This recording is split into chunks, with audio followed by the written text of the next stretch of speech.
Šeit ir 6 iemesli, kāpēc es zinu, ka islāms ir patiesība. Pirmais ir tīrs monoteisms. Nav vairāku dievu, nav elku pielūgsmes, nav partneris, kas saistīti ar dievu, nav trīsvienības, tikai viens dievs – Allas. Otrais ir loģika. Kad tu lasi Korānu, tas ir tieši un saprotams. Tas nav mulsinošs vai pretrunīgs, un tam ir jēga. Ja Dievs radīja tavu prātu, vai tad dievišķā patiesība nebūtu kaut kas tāds, ko tavs saprāts patiešām var uztvert, un islāms neprasa tev atteikties no saprāta. Patiesībā tas tev aicina to izmantot. Trešais ir Korāna patiesā saglabāšana. Es par to jau taisīju iepriekšējā video, bet tas tiešām ir prātam neaptverami.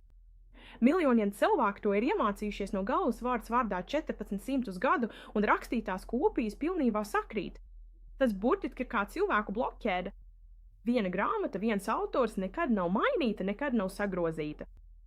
Ceturtais ir Korāna valodas brīnums. Es esmu valodas skolotājs, tāpēc mani tas patiešām aizrāva. Korāns patiesībā izaicina tevi uzrakstīt kaut vienu sūru tādu pašu kā tas, un pat izcilākie arābu dzejnieki tajā laikā to nespēja izdarīt. Un viņi centās pierādīt, ka pravietis, lai mies ir ar viņu, ir tikai dzejnieks, lai apgāstu viņa pravietojumu. Un pat līdz šai dienai zinātnieki, dzejnieki neviens 1400 gadu laikā nav spējis atkārtot pat vienu sūru, un tas nav nejauši. Tas ir ar nolūku. Piektais – zinātne Korānā.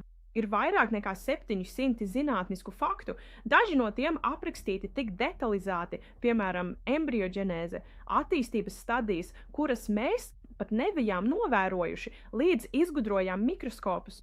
Izplašamais visums, ūdens kā dzīvības avots, tas viss tika aprakstīts pirms 1400 gadiem. Un sestais, tas, kas ir pats svarīgākais. Es to sajūtu. Brīdī, kad sāku lasīt Korānu, kad sāku mācīties, lūgties, viss kopš tā laika ir mainījies. Mans lūgšanas tiek uzklausīts. Es esmu pārvērties. Un tas nav loģika vai pierādījumi. Tā ir zināšana, tā ir sajūta, un tas ir īsts. Loģika, pierādījumi, gars. Alhamdulillah, tāpēc es esmu musulmanis.